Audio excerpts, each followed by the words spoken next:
Well, I've always loved exposing the publishing industry for what it is, a series of middlemen who just take money from authors. I've pretty much done everything myself on the publishing front in the last couple of years, and Deus Volt is no exception to that. From start to finish, from concept to production layouts to shipping all the books myself, Deus Volt is going to come directly from me. So if you want to support an author who's got your values, who is going to give you a good story, give you some good fun, please check it out and support the channel by supporting our book content. We've already had, over 550 people back this book so far between the different platforms. So thank you for that. If you've already checked it out, you're awesome. If you haven't bought it yet, please do so before our Kickstarter ends here in 24 days. These will go out right away, and I hope you'll enjoy it, because that's what we're here to do. So today, an article was brought to my attention by a man named Freddie DeBoer, who is one of those like serial article writers. He writes for the New York Times and Washington Times and Washington Post, all of the outlets that are just repugnant. And he also wrote a book called The Cult of Smart or something like that about the education system. Can't say I read it.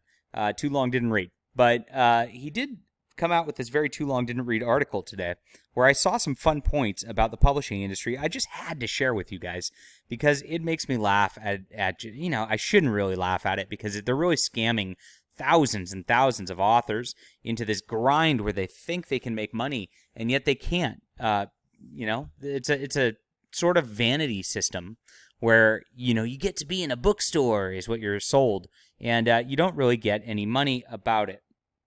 So he talks about Gawker and different authors having good lives and all that, and that system doesn't really happen anymore. It does, it just doesn't happen in New York publishing anymore.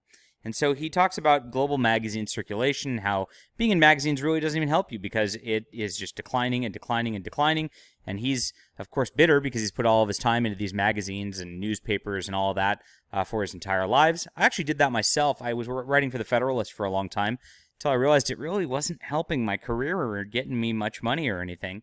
You can become a serial political person and use that to your advantage if you can manage to parlay that into getting on TV or getting on radio shows, which I've done a few times. But really, that grind life was not for me. I really enjoy writing fiction and fun books much more than I do commenting on whatever happened in Washington, D.C. this week.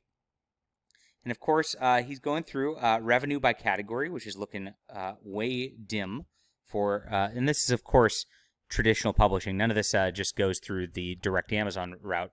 Might not look bad, as he says, as they are more or less flat, but with inflation, overhead costs go up, personnel costs go up, and the like, these numbers go from anemic to downright ugly. That's right. And here's where it gets really, really crazy. I insist that young folk take this very seriously. Advances for books have dropped 40% in 10 years. Now, what an advance is they give you an advance, if they like your concept or whatever, to write your book, edit it. It helps you live off the money until the book could come out. It's an advance on future royalties, technically. So they say they give you $1,000. Well, the first $1,000 of your royalties that you'll get are then just captured by that because they sent it to you as like a advance payday loan, basically. It's a way, new writers can kind of get established and things like that. And of course, old writers then get incentivized in order to get that upfront lump sum. People like John Scalzi have used their advances to really not write the books they were supposed to over the course of things. So the publishers take some risk in doing that. But they've dropped for a good reason, and here's why. In 2020, 98% of books sold less than 5,000 copies. So I guess my steampunk novels do better than that, as for Steam and Country's now sold around 30,000 copies. That's tough. That is tough. The median advance is barely more than $6,000. So for a book, that's all that you're going to get and see in traditional publishing, while, I can make $6,000 pretty quickly off of my own novel on Amazon just by putting it up myself. And you are unlikely to earn out even that amount. That's true. You're going to do labor for years over a book that you probably can't sell, and if you do sell it, you probably won't get paid much more than 3 months' rent, and it probably won't earn out even that meager advance. Any way you slice it, if you write a book and get it professionally published, you are almost certainly making a small fraction of the federal minimum wage. Are you sure you want to do this? And yeah, I recommend most writers hang it up and stop doing that and just go work at Starbucks where they belong. But, that's what happens with these talentless hacks in New York publishing. And that's honestly what people deserve when they go into that whole vanity process, thinking that they're going to get something great out of it.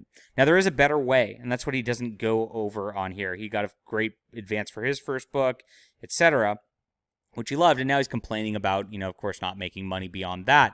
But the Amazon method is a much better way. You just put your book up on Amazon.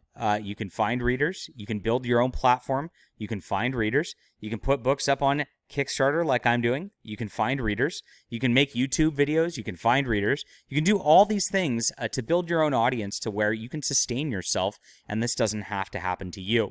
So I really don't feel bad for people who really want to be in that system, the system that's controlled by Globo Homo, the system that's controlled by the evils in New York. Like, I hope it all burns in a fire like Sodom and Gomorrah, because it really should. They publish filth, they publish trash, they publish talentless hacks, and this is exactly what the publishing industry gets for their efforts. That's it. I got a little fired up there. Sorry about that. I'm having fun, though.